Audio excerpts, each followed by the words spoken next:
Assalamualaikum warahmatullahi wabarakatuh. Perkenalkan, saya Dr. Anna Yusria, Magister of Science. Saya merupakan salah satu staf bagian parasitologi Fakultas Kedokteran Universitas Islam Sumatera Utara. Riwayat pendidikan. Saya menempuh pendidikan sarjana kedokteran di FK UISU pada tahun 2006 dan lulus pada tahun 2010. Pada tahun 2012, saya lulus program profesi dokter di FK UISU.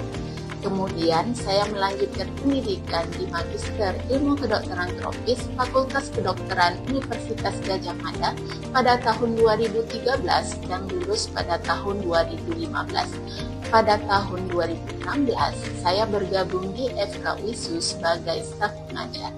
Fakultas Kedokteran Universitas Islam Sumatera Utara menggunakan kurikulum berbasis kompetensi yang berpedoman pada kurikulum berdasarkan standar kompetensi dokter Indonesia.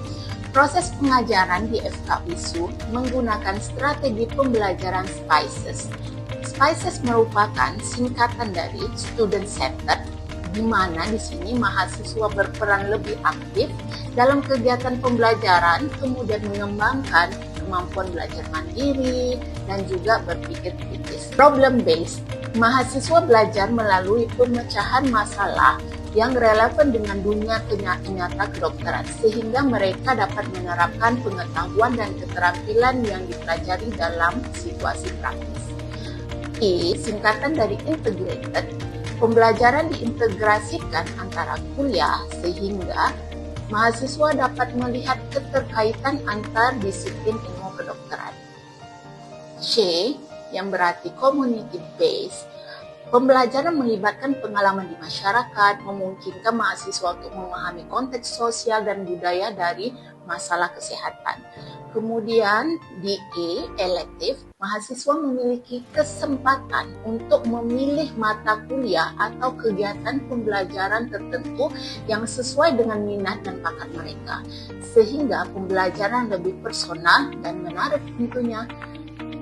Dan di S atau systematic, pembelajaran dirancang secara sistematis dengan tujuan materi dan tahapan yang jelas sehingga mahasiswa dapat mencapai kompetensi yang diharapkan dengan lebih efektif. Konsep ini bertujuan untuk menciptakan pembelajaran yang lebih aktif, relevan, dan efektif bagi mahasiswa kedokteran. Dengan menerapkan konsep SPICES, diharapkan mahasiswa kedokteran dapat menjadi dokter yang kompeten, profesional, dan mampu memberikan pelayanan kesehatan yang terbaik bagi masyarakat. Saya berperan aktif pada proses belajar mengajar mahasiswa di beberapa modul yang terdiri dari kegiatan kuliah pakar, SGD, skill lab, dan praktikum.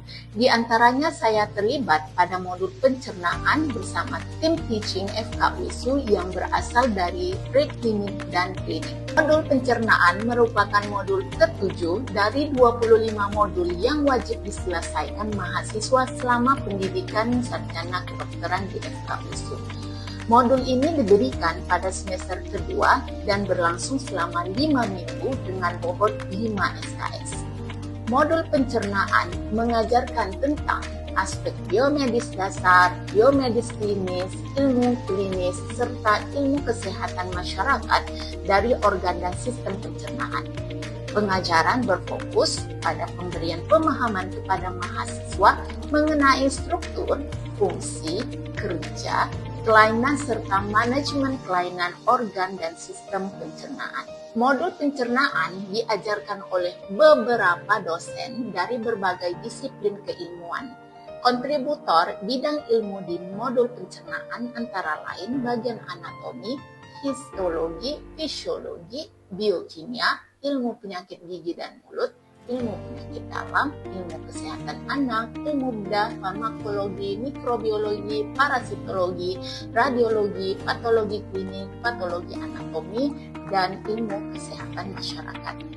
Berbagai metode pembelajaran seperti kuliah pakar, praktikum, dan keterampilan klinis diterapkan untuk mencapai sasaran pembelajaran mata kuliah.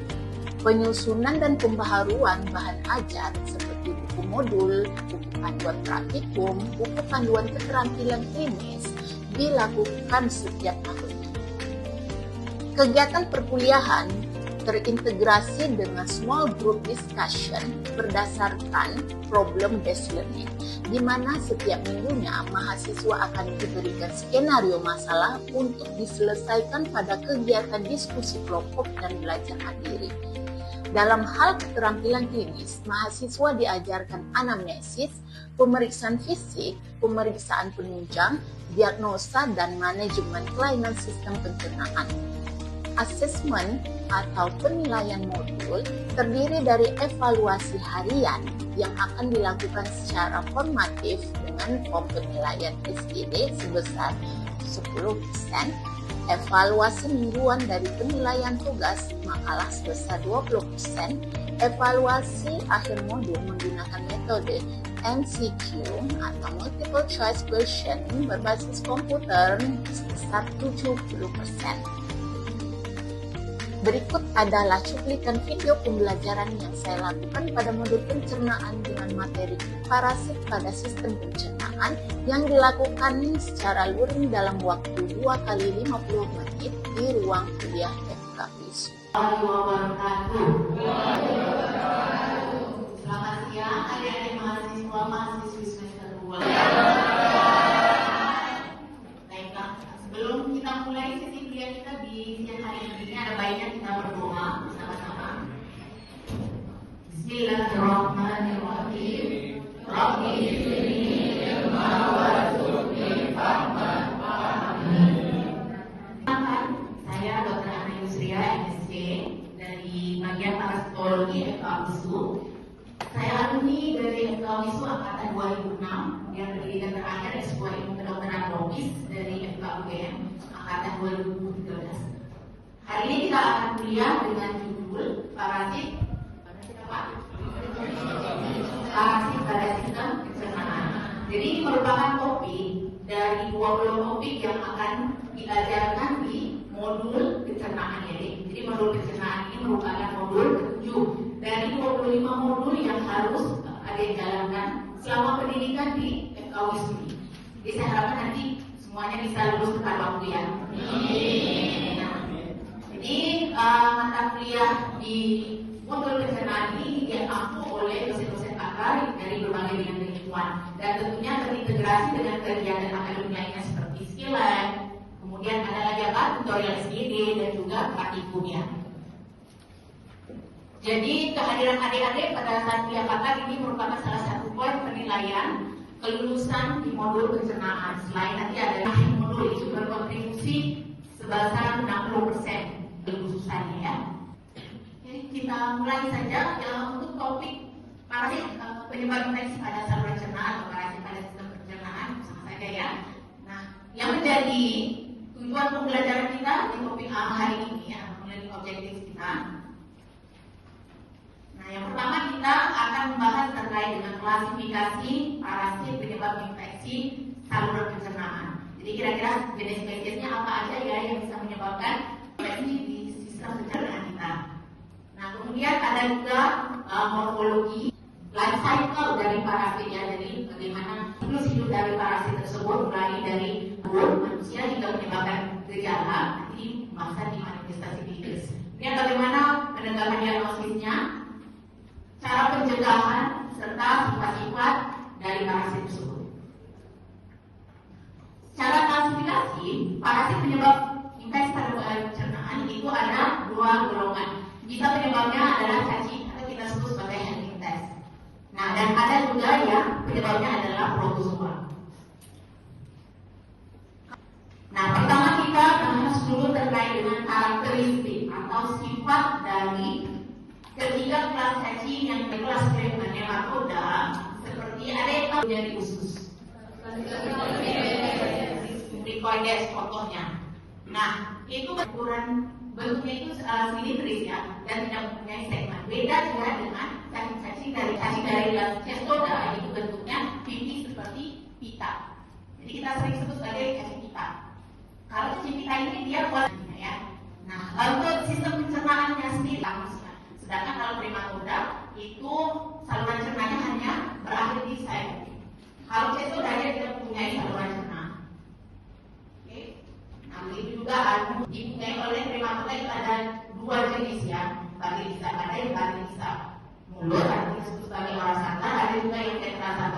baterai besar. Kemudian kalau yang testosterone itu mempunyai satu baterai besar di bagian oralnya. Jenis kelamin, kalau yang jenis kelamin nematoda, itu kita bisa berupaya dari jenis kelamin jantan, ada yang betina. Kalau yang nematoda itu biasanya bersifat hermafrodit lumayan, dari jenis schistosoma seperti Daphragmium, kemudian apalagi Hematobium, Masoni, itu bisa kita jumpai. Ada yang tahu kira-kira hermafrodit itu apa? Boleh katakan ya? Nanti hermafrodit itu yang memiliki dua kelamin, penis dan mempunyai kelamin ganda kita sebut ya. Tapi kelamin ganda itu jenisnya yang mana? Ada yang tahu? Yang coba? Kenapa? Kelaminnya. Testis dan satu lagi. Ovarium, uterus. Enterobius vermicularis, Strobiloides, dan jarang insidensi kejadiannya di Indonesia. Kita masuk ke Ascaris subricoides contohnya ya. Kejadian infeksinya banyak pada daerah yang tropis dan subtropis. Ini terkait kenapa kelembapan dan suhu kita sangat mendukung perkembangbiakan dari cacing. Nah, usia masuki kelas SD ya, kita kena infeksi Ascaris. Dokter, pertama sanitasi lingkungan yang buruk, yang kedua gaya hidupnya atau bermain dengan biasa anak-anak tuh sering bermain di luar lingkungan seperti bermain di tanah, ketika bermain di tanah kurangnya kebiasaan gaya hidup sehat dan makan dan ketika dia makan terus itu ikut masuk ke dalam tubuhnya. Yang sekarang rasa kayak saya simpulkan sih personal hygiene satu ya, kebiasaan anak-anak dengan lingkungan sanitasi. Sanitasi makanya penting akses dengan air yang bagus, kemudian air bersih, karena lingkungan dengan penularannya nanti ya. Bagian ujung ekornya dia melengkung ke arah dalam, sedangkan kalau yang betina itu ujung atau posterior dari ekornya itu lurus di satu posisinya dorsomedial. Telur secara garis besar, telur Ascaris itu terbagi menjadi tiga. Satu telur yang infantile. Jadi ada tiga lapis dinding. Contohnya yang ini ya, ini nomor 3. Corticator fertilis. Kegiatan praktikum melihat sejarah preparat menentukan ini fertil atau enggak ya. Pertama kali ditentukan dulu fertil atau isi di dalamnya tugas. Bulannya jelas di dalam ya. Sedangkan kalau yang infertil itu bentuknya seperti ini. Batasnya tidak jelas. Maka bukan buaya atau tidak. Kemudian baru dilihat lapisan dindingnya. Apakah dia mempunyai 3 lapis dinding ataupun 2 lapis. Kalau mempunyai 3 lapis dinding kita sebut sebagai corticator. Kalau albuminoid. Kedua adalah vitellin. Telurnya tetap di dalam tegas, tapi dia hanya mempunyai 2 lapisan. Itu jelas ya. Kalau yang fertilize batas di dalamnya nggak jelas, mempunyai pendapat yang berbeda. Itu corticator. Yes, itu dia. Ini benar. Ini adalah corticator yang seperti gelombang ini kan. Di luar sebagai vektor mekanik bisa saja di kaki, serangga tidak secara subricoides. Nah itu negaranya secara vektor oral. Makanan minuman yang tertentu bentuk seperti apa? Asimetris. Dan dia dindingnya ini terdiri dari 2 lapis sangat tebal. Terus nasional. Kalau yang di CBT ini kalau parasit banyak ya, banyak pertanyaan yang bisa ujian. Kalau secara morfologi makroskopik dilihat cacing hukum ini bedanya dengan Americanus dan Ankylostoma duodenale kita bisa lihat kalau yang bentuknya kayak huruf S ini ya, ini. Kenapa disebut sebagai bentuknya seperti huruf S? Karena posisi bagian anterior dan posteriornya ini berseberangan. Jadi S-nya itu nggak harus S beneran yang melingkar seperti ini ya. Nah, ini bentuknya seperti huruf C.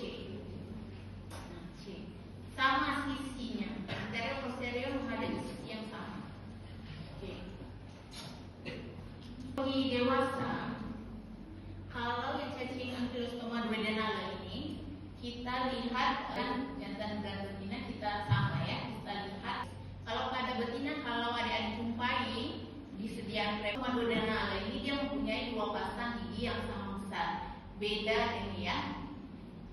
American itu ada lempeng pemotong chitin atau cutting plate sama ya. Di rongga mulut ini yang disebut cutting plate atau cutting plate sama. Jadi bukan 2 gigi besar. Dan yang di jantan ya, ini yang jantan. Betina nggak ada bursa populasi. Eksternal rusuk, eksternal lateral, posterolateral, sama mediolateral saling berpisah. Kalau eksternal lateralnya itu terpisah. Penekator. Nah, ini lebih gambaran, ini lebih jelasnya biasanya menggunakan mikroskop yang lebih baik ya, mikroskop elektron atau pembesaran yang lebih baik.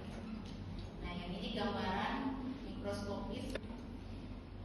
Nah, untuk telur dan cacing tambang atau kukuang itu tidak bisa kita bedakan ini punyanya nekator dan ankylostoma gitu. Jadi sehingga kalau kita temukan seperti ini ya di sediaan feses, nah kita hanya sebutkan telur kukuang saja. Bentuknya ini oval, menonjol, ukuran sekitar 60 kali 40 mikron di dalamnya. Biasanya kalau dia udah matang itu bisa berinti dia menghasilkan telur jauh lebih banyak dibandingkan nekator americanus. Yang kedua ini siklus hidup dari cacing tambang tadi. Seperti yang saya sebutkan, pada penderita kita sebut ya nekatoriasis ataupun ankylostomiasis itu pada saat BAB mengalami infeksi ya. Kemudian nanti dia berubah menetas, yang akan keluar adalah larva dalam bentuk muda. Larva dalam bentuk muda ini nanti berkembang lagi menjadi larva filariform. Ini yang larva. Bedakan yang filariform dengan rabitiform bagaimana? Lihat, kalau dia larvanya masih muda dari tapi kalau yang filariform di mulutnya itu sudah membulat yang membentuk. Dan di rabitiform ini bulbus esophagus bisa kelihatan. Kalau filariform tidak.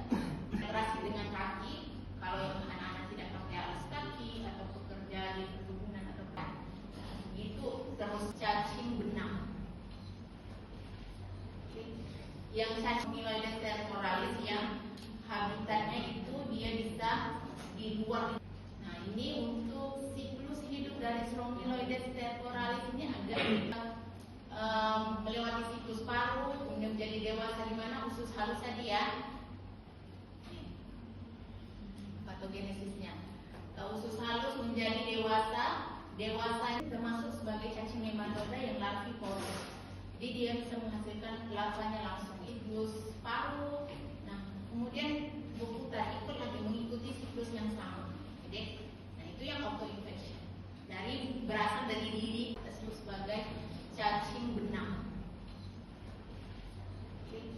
Yang cacing benangnya ini itu juga kalau yang agak unik nih ya, kalau yang Strongyloides tercoralis, kalau yang bersifat parasiter di dalam tubuh manusia, itu jantannya biasanya akan mati setelah ovulasi. Jadi yang tersisa hanyalah cacing betina. Jadi betina di sini, cacing betina ini bersifat parthenogenesis. Artinya dia cukup sekali saja dibuahi oleh cacing jantan, dia bisa terus menghasilkan telur. Gak ada cacing jantan itu nggak apa-apa. Ada juga nanti yang cacing Strongyloides tercoralis yang habitatnya itu dia bisa di luar lingkungan, kita sebut sebagai free living ya. Nah, ini untuk siklus hidup dari Strongyloides tercoralis ini agak dikit karena mode of cara hidupnya itu ada 3. Ada yang secara autoinfection ataupun ini siklus langsung kita sebutkan yang saya tunjuk. Yang siklus tidak langsung ini. Jadi kita berawal dari stadium infektif. Tadi sepakat larva filariform yang menjadi infektif.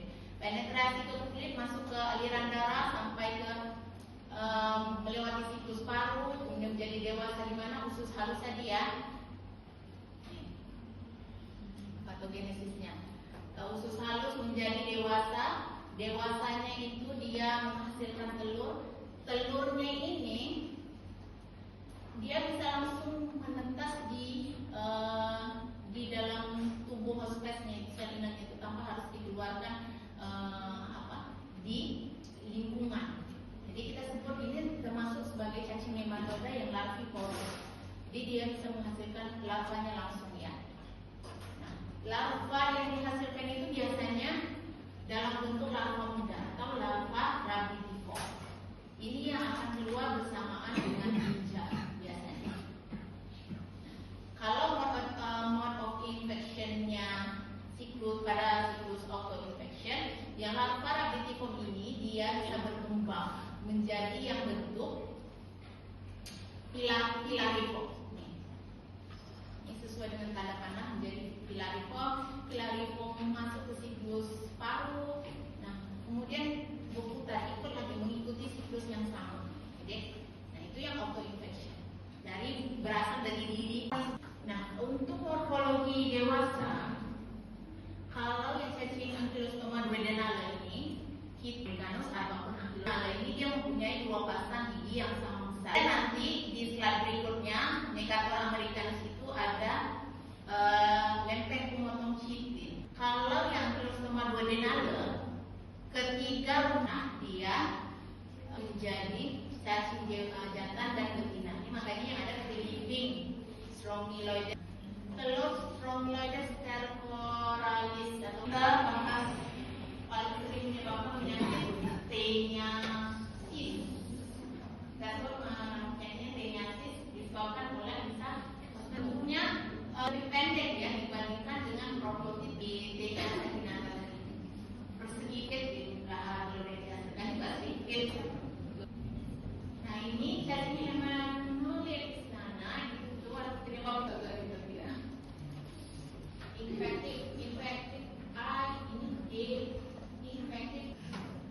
Nah, pengobatan dari teniasis ini setelah obat diberikan, nah protozoa ini sendiri bersifat dia melaksanakan fungsi ada yang bentuk aktif, ada yang bentuknya tidak aktif. Kalau aktif itu biasanya dalam bentuk, jadi kalau klasifikasi protozoa berdasarkan warna cerah, Cladera, contohnya pada spesiesnya protozoa. Giardia lamblia. Giardia lamblia. Ini ada Trichomonas vaginalis. Kemudian ada yang Leishmania ya. Leishmania tropica. Dari letak kunci. Kalau nanti ini ada yang bisa lihat Amuliasis poli itu secara morfologi ada tiga bentuk. Ada bentuk yang aktif adalah bentuk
yang dipraktikumkan di Laboratorium Parasitologi FK UISU.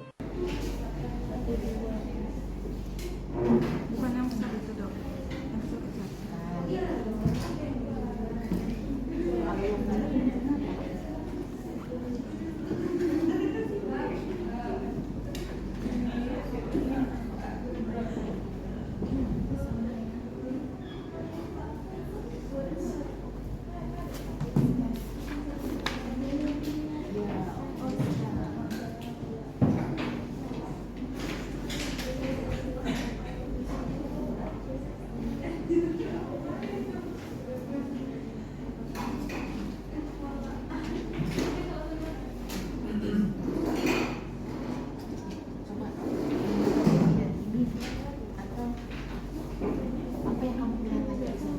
Demikianlah video pembelajaran dari saya, mudah-mudahan bermanfaat bagi mahasiswa kedokteran dan mahasiswa kesehatan lainnya. Kritik dan saran saya terima, mohon maaf atas segala kesalahan. Wabillahi taufiq wal hidayah. Assalamualaikum warahmatullahi wabarakatuh.